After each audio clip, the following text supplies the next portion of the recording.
Hello hello सम्पूर्ण साथीहरुमा नमस्कार गर्न चाहे। के छ हालखबर, सन्चै हुनुहुन्छ होला भन्ने पूर्ण आशा राखेको छु। कहाँ हुनुहुन्छ, कुन अवस्थामा हुनुहुन्छ, के गर्दै हुनुहुन्छ? सम्पूर्ण साथीहरुले खाना खानुभयो कि भएन, अनि कता व्यस्तता हो, कता के बिजी अथवा बोल्न नचाहेर हो। धेरै साथीहरु बोल्न नि छाडिसक्नुभयो।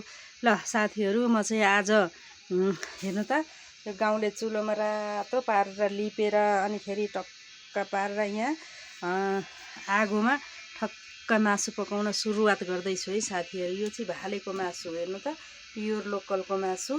अनि यहाँ चाहिँ मैले कराई बसालिसकेको छु। अब म कराईमा चाहिँ परियो मासु भुटेर मजाले, अनि यहाँ चाहिँ मर मसलाहरू ठिक पारिसकेँ साथीहरु। अनि सिलौटोमा पिसेको मसला उता पिनिराख्नु भएको छ साथीहरु। अनि यहाँ चाहिँ मैले टक्क तेल सेल सबै रेडी गरेर, अनि यो नगरकोट धेरै साथीहरुले चाहिँ तिमी भिडियो त हाल्छौ, कुन ठाउँ के कस्तो केही भन्दिनौ भन्नुभएको छ। लेखेर मात्रै हैन, मैले बोलेरै क्लियर रूपमा चाहिँ हजुरहरुलाई भन्ने गरेको छु साथीहरु। यो ठाउँ चाहिँ नगरकोट हो। यो नगरकोटको चाहिँ माथि बस पार्क नपुग्दै बीचमा छ। यहाँ माथि मेन रोड छ हजुर। यस्तो इन्भाइरोमेन्टमा रहेको छ यो ठाउँ चाहिँ। यहाँले हेर्न सक्नुहुनेछ। यहाँ चाहिँ अर्ग्यानिक खानेकुराहरू मात्रै पाइन्छ भनेर मैले पटक यहाँलाई अवगत गराएकै छु। यस्तो राम्रो इन्भाइरोमेन्ट छ यहाँ चाहिँ, खाने बस्ने सबै सुविधा छ। यहाँहरू क्याम्पफायर गर्न चाहनुहुन्छ भने पनि यहाँ प्रशस्तै ठाउँहरू छ।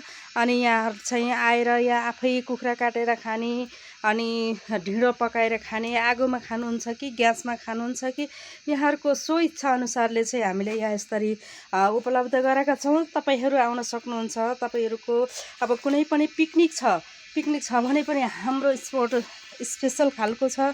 यहाँ चाहिँ पानी, धारा, टोयलेट सबै कुराको सुविधा सम्पन्न छ। नाच्न गाउनदेखि लिएर कस्तो स्टाइलले बस्न चाहनुहुन्छ त्यस्तै स्टाइलमा चाहिँ हामीले चाहिँ यहाँ उपलब्ध गराउन सक्छौँ। तपाईहरू गाउँले इन्भाइरोमेन्टमा है, यहाँ चाहिँ काठमाडौँमा हुनसक्छ ठुला होटलहरू हुनसक्छ, अनि रेस्टुरेन्टका धेरै मरमसला राखेका खानेकुराहरू मिठा जङ्क फुड फास्ट फुड हुनसक्छ। यहाँलाई त्यो पनि मिठो लाग्न सक्छ, तर अर्ग्यानिक जसलाई मिठो लाग्न सक्छ नि उहाँहरू चाहिँ यहाँ आउन सक्नुहुन्छ। यहाँ चाहिँ प्योर अब कोदोको, फापरको, मकैको, गहुँको अनि जेको ढिँडो खान सक्नुहुन्छ यहाँहरूले। अनि यहाँहरूको इच्छा अनुसार चाहिँ यहाँ पिठो पनि रोजी अनि लोकल चामल लगायतका लोकल खानेकुराहरू मात्र यहाँ उपलब्ध हुन्छ। तरकारी भन्नुहुन्छ भने बारीमा आफैले टिपेर खान सक्नुहुन्छ। कुन खानुहुन्छ, साग खानुहुन्छ कि कर्कालो खानुहुन्छ कि अहिले बर्खाको मुन्टा खानुहुन्छ कि, अनि अचार भन्नुहुन्छ भने अब यी टिपेर पुदिना, बाबरी हरेक किसिमको अचारहरू यहाँले खान सक्नुहुन्छ। यहाँ चाहिँ हरेक चिज यहाँ रमाउन नि सक्नुहुन्छ हजुरहरू। आफैले आफ्नै हातले आफ्नो ग्रुपमा आएर यसरी अँगेनामा हामी पकाएर खान्छौँ है भन्न चाहनुहुन्छ भने पनि हामी उपलब्ध गराउन सक्छौँ। यहाँ चाहिँ टोटली दाउरामा खानेकुरा पाक्छ। अब गो ब्याक नेचर भन्ने नाराको साथ अगाडि बढिरहेको छु साथीहरू हैन। हामीले चाहिँ कति ग्यासमा खाने त, हामीले हाम्रो ठाउँमा जति पनि उपलब्ध छ हाम्रो बाउबाजेले गरेका कुराहरूले चाहिँ हामीले फलोअप गर्छौँ। त्यस कारणले अहिले हामीले चाहिँ दाउरातिर हामी लागिरहेछौँ, किनभने हामीलाई न किन्नुपर्छ न के गर्नुपर्छ। दाउरा भनेको हाम्रै देश, हाम्रै नेपालमा उपलब्ध हुनसक्छ, सजिलै उपलब्ध हुनसक्छ। हेर्नु त न यहाँ केही छ, यहाँ न डर छ न ग्यास पड्केला भन्ने डर छ। त्यस कारणले तपाईहरू सुरक्षितसँगले आगोमा हाइजेनिक खानेकुराहरू चाहिँ यहाँ पकाएर खान सक्नुहुन्छ। त्यसकारण तपाईहरू आउन सक्नुहुन्छ साथीहरू, नबिर्सिन है त। अब म चाहिँ मैले यहाँ मेथी राखिसकेँ। अब म यहाँ प्याज राख्छु। हेर्नुहोस् त,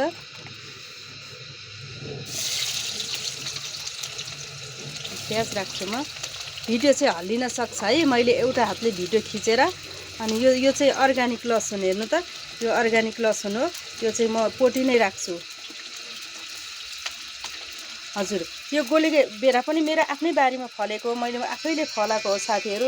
यहाँनिर चाहिँ अर्ग्यानिक गोलभेडा, यो जग्गा नै अर्ग्यानिक भइसकेको ठाउँ हो। अर्ग्यानिक मात्रै भनेर हुँदैन, पहिला त माटो अर्ग्यानिक हुनुपर्छ, त्यस पछाडि मात्रै खानेकुराहरू अर्ग्यानिक हुन्छ। यो प्याज पनि अर्ग्यानिक नै हो।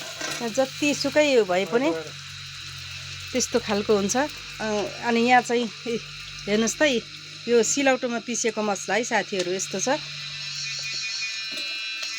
मैले अब प्याज फ्राइसकेँ। अब म चाहिँ हेर्नुहोस् त यो भालेको मासु कराईमा लाउँछु। हजुर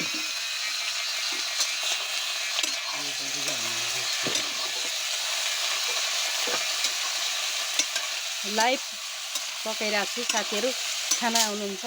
यहाँ चाहिँ आज 8-9 जना साथीहरू आउनु भएको छ। अनि उहाँहरू चाहिँ रमाइराख्नु भएको छ। उतापट्टि गीत बजाइराख्नु भएको छ, नाचिराख्नु भएको छ। अनि यसरी म चाहिँ यहाँ मासु पकाइराखेको छु। अब मासु पकाइसके पछाडि अनि ढिँडो पकाएर उहाँहरूलाई चाहिँ म मिठो साथ खुवाउने प्रयत्न गरिरहेको छु है साथीहरू।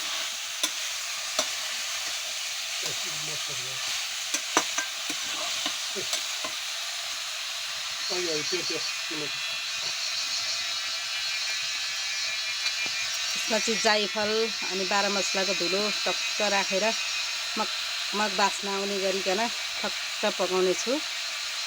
तपाईहरुलाई कतिको मनपर्छ साथीहरू।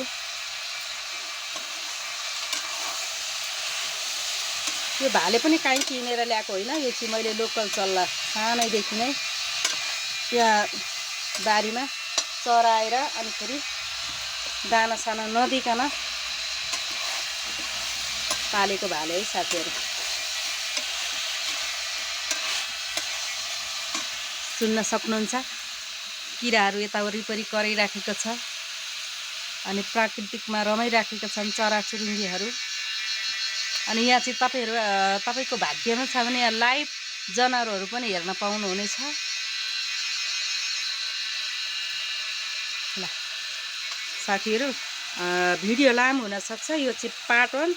अब पार्ट 2 मा चाहिँ तपाईहरुलाई म फाइनल्ली यो मासु रेडी भएको र ढिँडो पकाएको देखाउने छु है त।